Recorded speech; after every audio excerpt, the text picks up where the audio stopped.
Hello, how are you? Welcome back to the channel. Today I'm up here in the woods in Ireland near my house doing some filming, and while it might appear on surface that I'm filming myself, I'm actually not. But before I go too much further, I think I maybe need to explain exactly how I got here. Yes, so believe it or not, what I'm trying to do out there in the woods is trying to finish an independent feature film called Gardener's Planet that I started almost 3 years ago. In making this film, I and a bunch of other absolutely amazing people have gone on a crazy journey here in Ireland, shooting normal day interior drama scenes, to shooting night action scenes in my parents' back garden, to shooting out in the rain and the mud in the woods in Wexford, and now it's just me. And today I want to share the story with you of how I got aliens into my alien film, and don't forget to like and subscribe. Today what I'm doing is I am both the cinematographer and also the actor in the film. Very, very exciting. But despite this, despite being the actor, I will not actually be appearing in the movie. And how is that, I hear you ask? Well, it's possible through the wonderful and exciting art of motion capture. So today I'm filming myself appearing behind trees, jumping up, running across the camera, and then after that, in editing, I'm going to take that information of me doing those movements and replace me and my body and my head and everything basically with the aliens. So I need some shots of the aliens basically appearing from around trees and a few other things, but it's the aliens appearing from around trees is the shot that we're going to focus on today.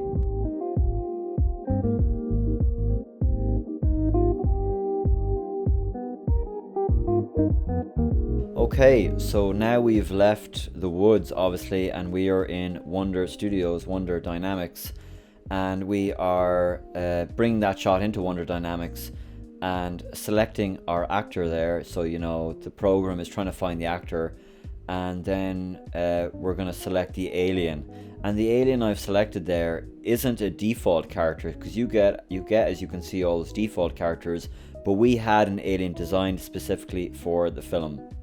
So while we're waiting for that to render, let me tell you a little bit more about our journey, because we did not always have nice convenient CGI aliens to just click and drop into the film. Oh no, our journey is more complicated than that.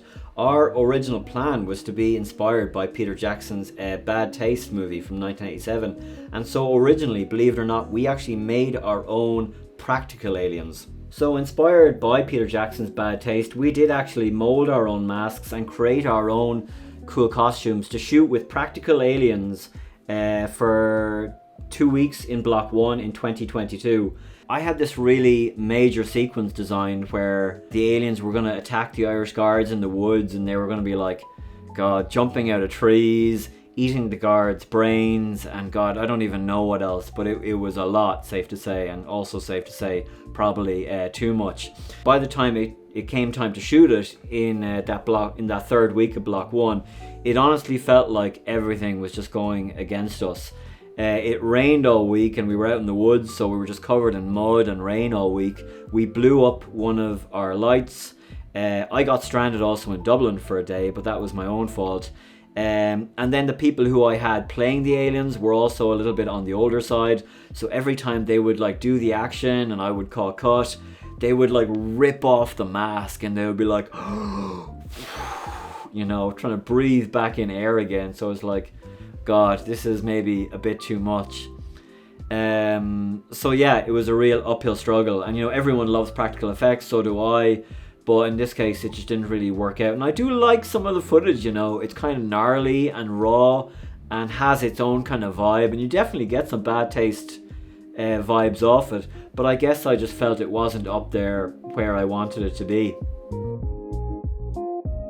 Okay, and one of the things that we exported out of Wonder Studios was the Blender file. So here we are now. It's given us a 3D representation of the alien copying my movements appearing from around the tree, which is really cool in and of itself, and I really enjoy all this actually. So what I'm doing is I'm creating a background which will be blue obviously because our alien is green, so we need to key out that. So we've chosen the blue background. I've erased the camera because at first the alien is tipping out over the camera, so I've created my own camera. And you can see here, if you don't import the textures, it comes in as a default kind of pink character, so you do need to import those textures.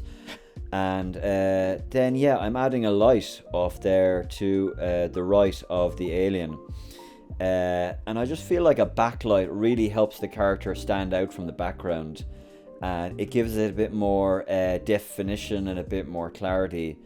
And just what I've also been playing around with, with the lighting, I'm just importing a tree here, just to play around with, because so I'm putting this tree off to the right, I'm going to put another light there behind the tree.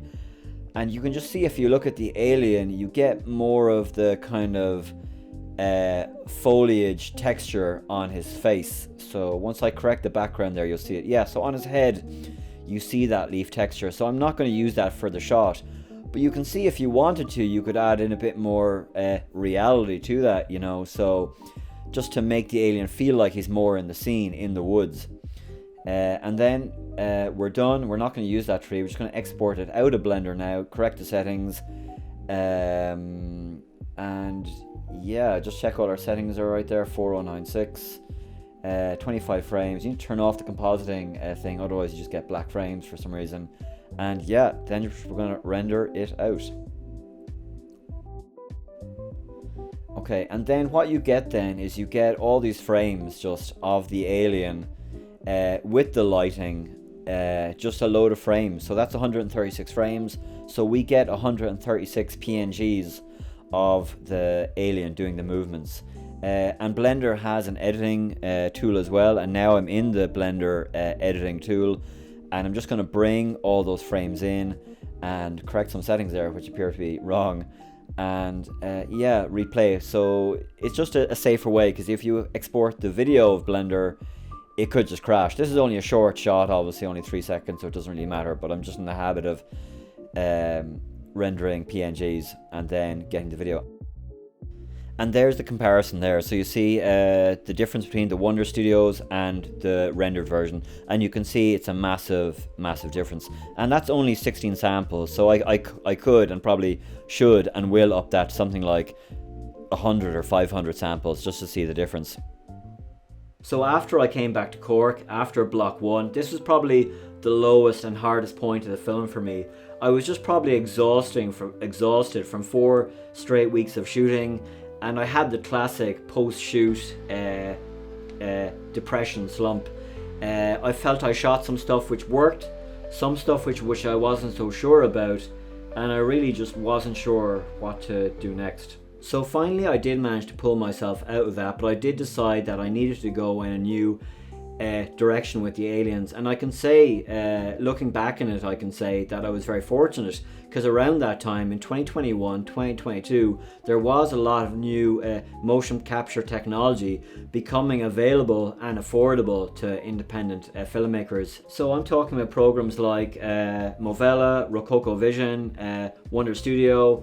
And even then, the possibility that I could do motion capture in my low budget independent film, I mean, are you kidding me? That's for Hollywood. I can't do that, no way. But I guess even the whiff of it, even the tease of it that I could have done something like that, was enough to get me to start doing some tests, start to research it. So the test that really convinced me that this could work was actually a close-up shot. I was doing a lot of wide shots just as a kind of default knee-jerk reaction, because I felt there's no way I'll ever be able to include a close-up of a CGI alien in my film and make it any way convincing. That's just not going to be a possibility.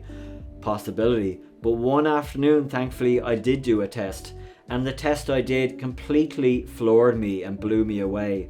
I was just amazed how it captured my blinking, my small facial movements, and as soon as I ingested that and played it back, I was absolutely convinced that this is the way to go in order to continue and finish the film. So very slowly I began to feel like if I could learn Blender, because I knew a 3D software would come into the equation at some point, if I could learn Blender, if I could upgrade my computer, and if I could get to grips with Wonder Studios, then this was the way forward. You know, there was no other choice. I was making an alien movie. I had to have aliens in it, and we'd shot for 4 weeks, so I'd shot so much material I couldn't just give up on it. So I was committed to finding a solution, and being committed and have no other choice meant, you know, I had to go forward, and it kind of forced me to upskill, and I'm really glad and grateful for that, you know.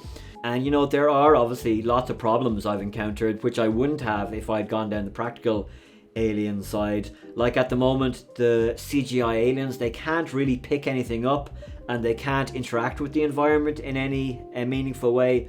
So even knowing that, going into block 2, I still felt very confident this was the way to go. And I felt like even with those limitations, I could design a new scene with those parameters that I could still be proud of, and that I would still be cutting edge and very interesting and exciting and funny.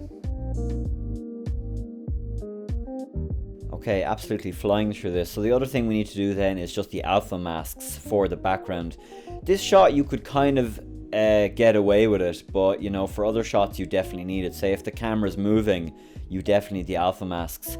So here we are in After Effects, and we're just going to take our original shot, the OG shot, and the alpha, and just set up the track matte to that, just so that we have a nice clean background without any of me moving through it. And you just set where it is, and then, you know, it uses AI to fill in the background, and I think that's honestly how AI is going to be used in the future. You know, I think there's a lot of scaremongering with AI, but it's been hugely useful to me.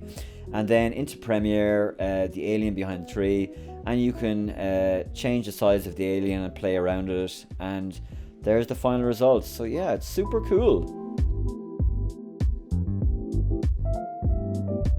So that's it. Thanks for watching. This is a story that I've wanted to share for a while, as I think it's kind of an interesting journey, and the transition that's happening at the moment between not really practical and CGI effects, but more just the amount of CGI effects that people can do at home in their bedroom and on their own out in the woods is just really amazing. So I think a lot of independent filmmakers are going to be doing this in 2025 and 2026.